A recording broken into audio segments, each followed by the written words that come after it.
Want to speak real Swahili from your first lesson? Sign up for your free lifetime account at swahilipod101.com. 10 questions you should know. Welcome and have fun. Jina lako ni nani? Jina lako ni nani? What's your name? To answer that, you'll say, Jina langu ni Medina. If you're Juma, you'll say, Jina langu ni Juma.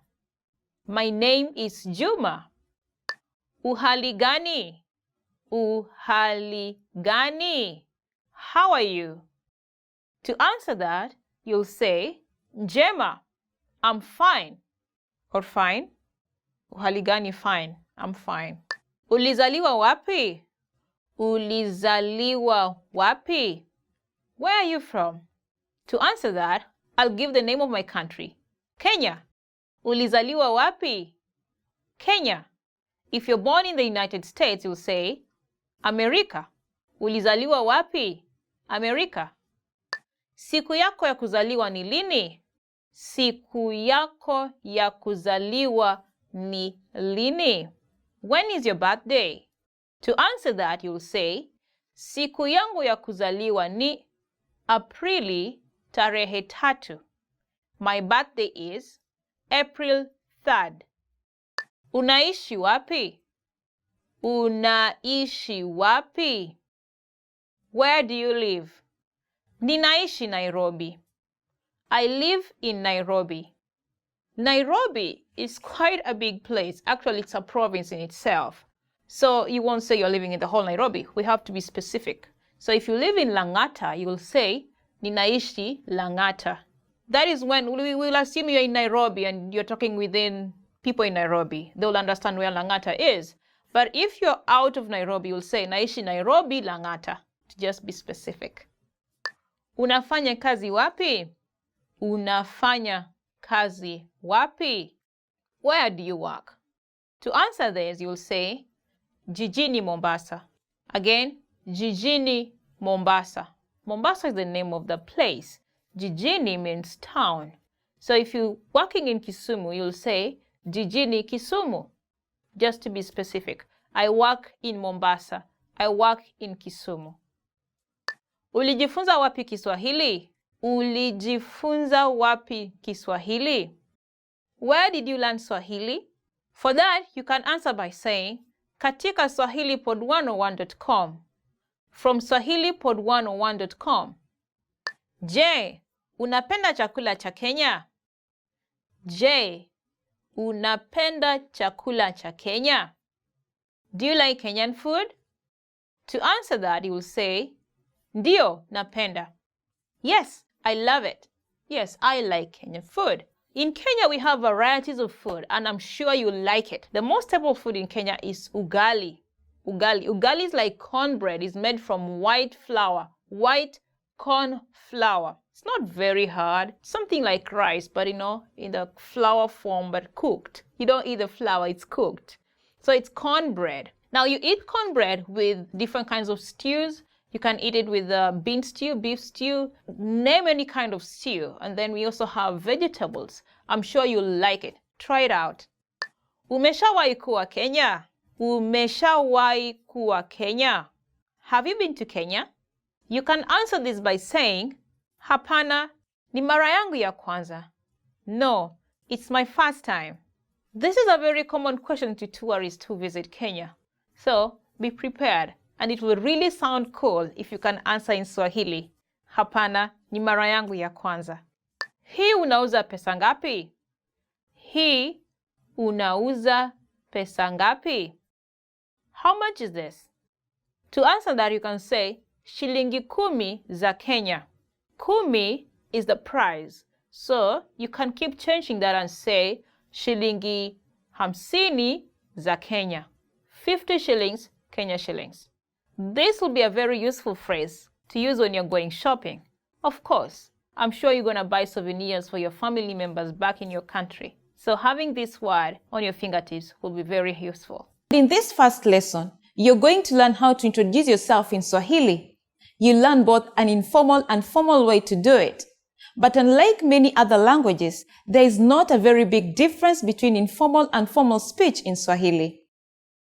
First, let's see how Kenyan people introduce themselves in an informal situation. Habari, mimi ni Medina. Nina furaha kukutana na wewe. Hi, I'm Medina. Nice to meet you. Habari, mimi ni Medina. Nina furaha kukutana na wewe. Let's break it down. Start with the greeting. Habari, then mimi ni, which is followed by your name. Next, say the phrase, Nina furaha kukutana na wewe.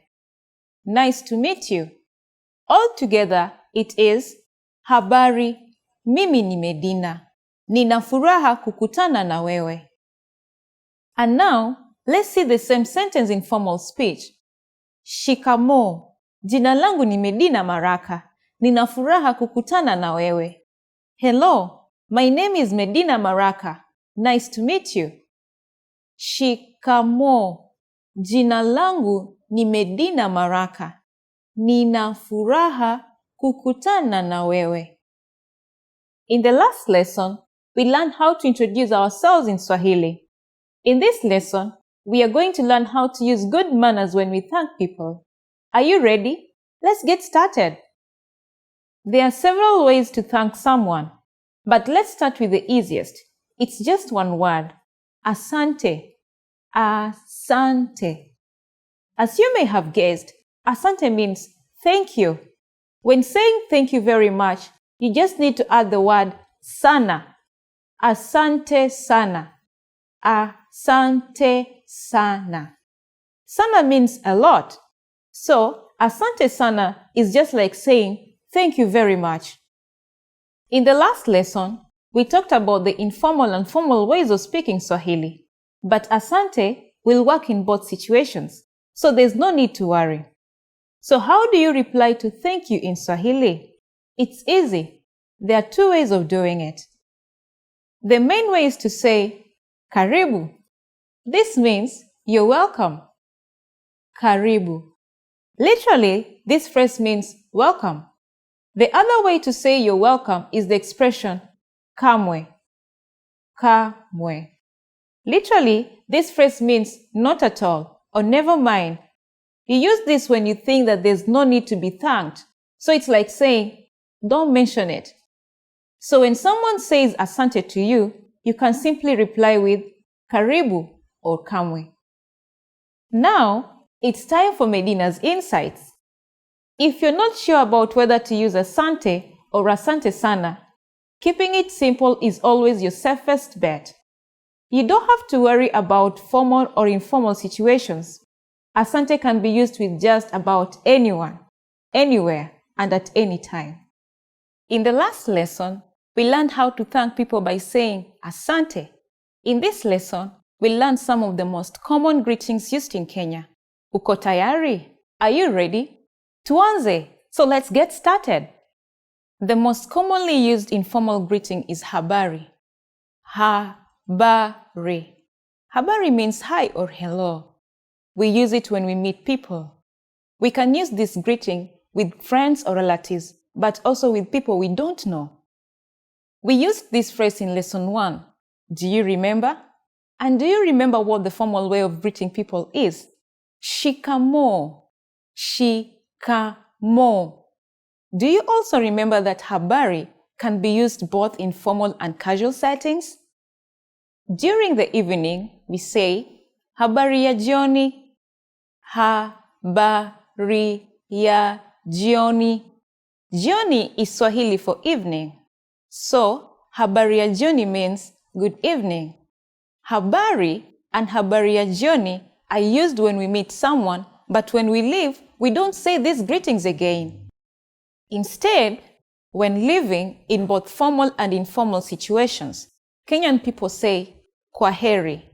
Kwaheri. Kwaheri means goodbye. Finally, in Swahili, we have an expression meaning see you soon that can be considered both formal and informal. Tuonane tena. Tuonane tena. Now you can greet people in many different ways in Swahili. Let's review them all again. When greeting someone in an informal way, remember to say habari. When greeting someone in a formal situation, you say shikamoo. When living in either a formal or informal situation, say tuonane tena. It's easy, isn't it? Now, it's time for Medina's insights. In formal situations, Kenyans commonly greet each other by shaking hands. But if we meet someone we are very friendly with, we hug each other. Don't be afraid to do it with your Kenyan friends. It's normal. In this lesson, we'll practice how to talk about your plans and ask others about theirs. For example, if a friend asks you, "What are you doing this weekend?" Let's get started. If you want to know what your friend is planning to do on the weekend, you can ask, "Una mpango gani wikendi?" Una mpango gani wikendi? Let's break it down. Una mpango is a declarative one-word statement that means you have a plan. In this word, u is the personal pronoun for you. Na stands for to have, and mpango is plan. Gani means what? Can you guess what weekendi means? The pronunciation of this word is a pretty big clue. If you guessed weekend, you're right. So altogether we have una mpango gani wikendi? It's an easy and commonly used sentence, which is translated as, what are you going to do this weekend? What if you're not asking about this weekend? When you want to ask about another specific time, you just need to replace the word weekendi. Tomorrow is kesho. So you can also say, una mpango gani kesho? Which is, what are you going to do tomorrow? Or you could also put in a weekday, such as Jumatatu, on Monday, or Jumamosi, which is on Saturday. Okay, now you know how to ask the question. But how should you answer when someone asks you? Here is one way. Nitaenda kwa sinema. This means I'll go to the movies. Nitaenda means I will go. Kwa means to. Cinema is the easy one. It means movie theater. Now, it's time for Medina's insights. You have probably noticed that Swahili does not use prepositions in the same way as English. Instead, the one-word sentence mostly summarizes what the preposition might intend to say. However, this is not always the case depending on how it's used in a sentence. This might be a bit confusing at first, but with a little practice, you'll get the hang of it. We will be mentioning examples over the next few lessons, so please keep them in mind. In the last lesson, we learned how to talk about your plans. In this lesson, we are going to take a look at the verb ni, which is like to be or am in English. We'll also talk about your nationality. One of the first questions you might be asked in Kenya is, wewe ni? This question means you are, but it is often used to ask which country are you from. Wewe means you. Ni means are. All together we have wewe ni. Wewe ni. There are a few different ways you can answer this question. You can simply say, mimi ni, I am, then add your nationality. For example, I am American will be mimi ni Mwamerika. Mimi ni Mwamerika. Just replace Mwamerika with your nationality. Here are a few more examples. I am Spanish is mimi ni Mhispania.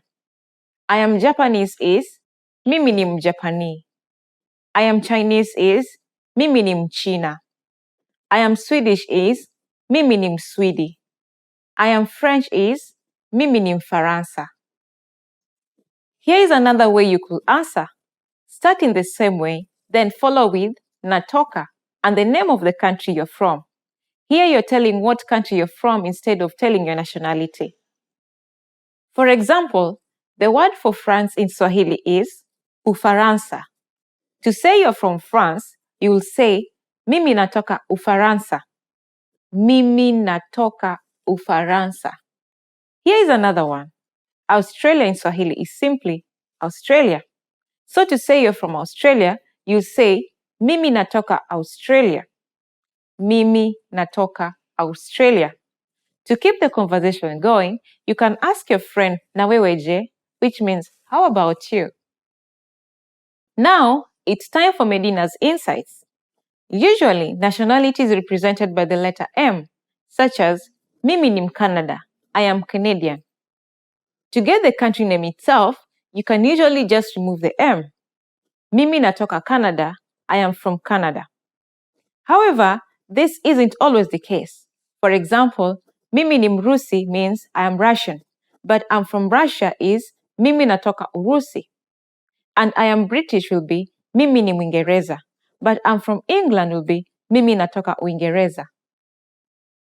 In the last lesson, we learned how to use the verb ni to talk about nationality. In this lesson, we will be using the same verb but for a different purpose. Ni can also be used to tell where you are. For example, I'm at school. So, when you want to know where something or someone is, you use the verb ni. For example, when someone asks you on the phone, uko wapi? They are asking, where are you? Let's break this down.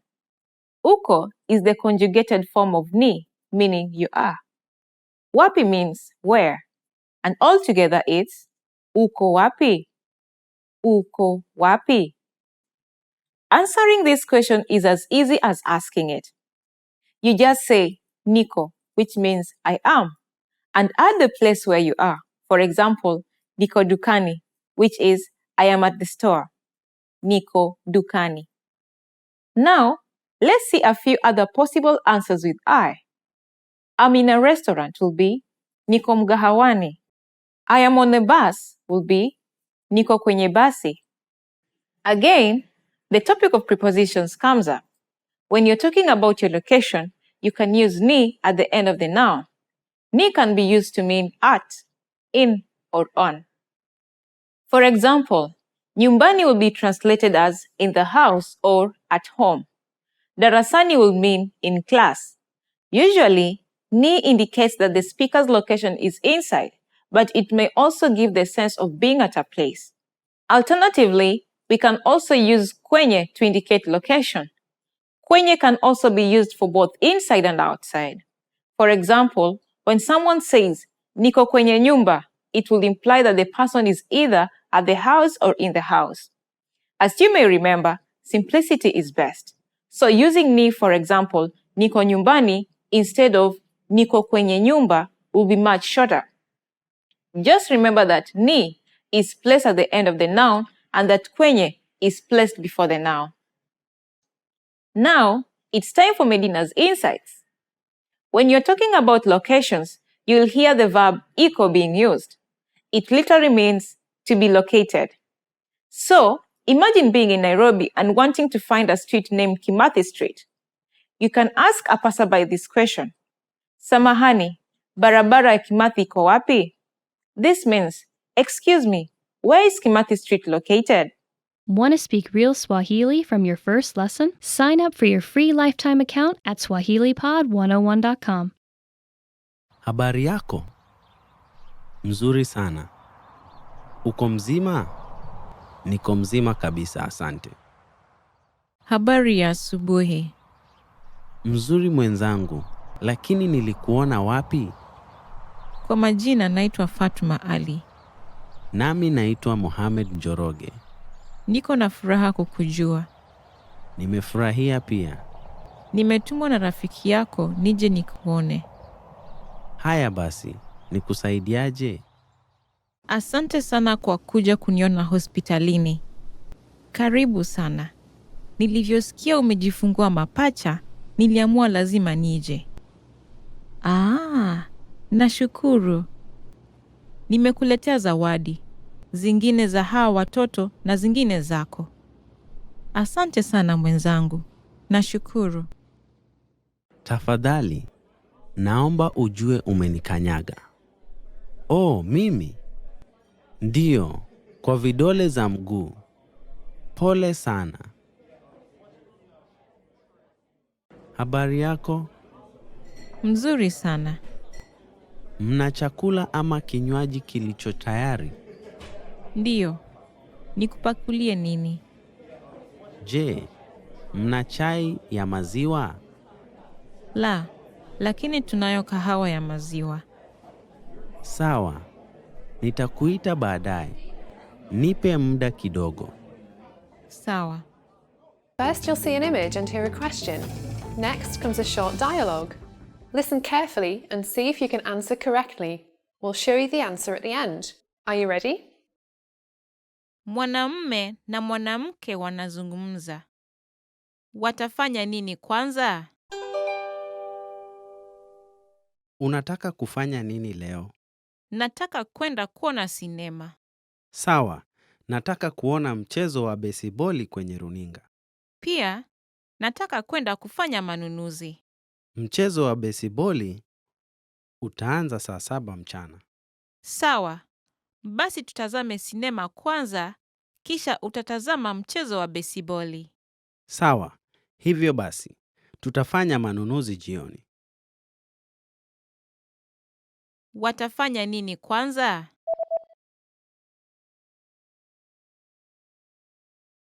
Mwanamume na mwanamke wanazungumza. Watafanya nini kwanza? Unataka kufanya nini leo? Nataka kwenda kuona sinema. Sawa. Nataka kuona mchezo wa besiboli kwenye runinga. Pia, nataka kwenda kufanya manunuzi. Mchezo wa besiboli utaanza saa 7 mchana. Sawa. Basi tutazame sinema kwanza, kisha utatazama mchezo wa besiboli. Sawa. Hivyo basi, tutafanya manunuzi jioni. Mwanamke anakula chakula cha mchana katika mgahawa. Ataagiza nini? Je, ungelipenda kunywa kahawa au kukula kiburudisho tamu baada ya mlo? Una kiburudisho tamu gani? Tuna faluda na keki ya tufaha. Kwa kweli, nataka kahawa tu tafadhali. Je, unataka sukari na maziwa? Tafadhali lete na maziwa. Ataagiza nini?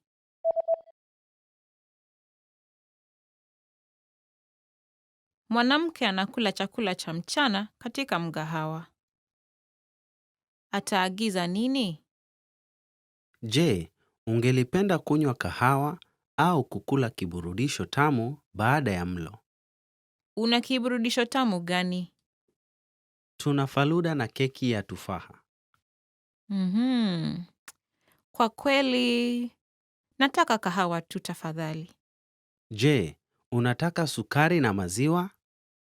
Tafadhali lete na maziwa. Want to speed up your language learning?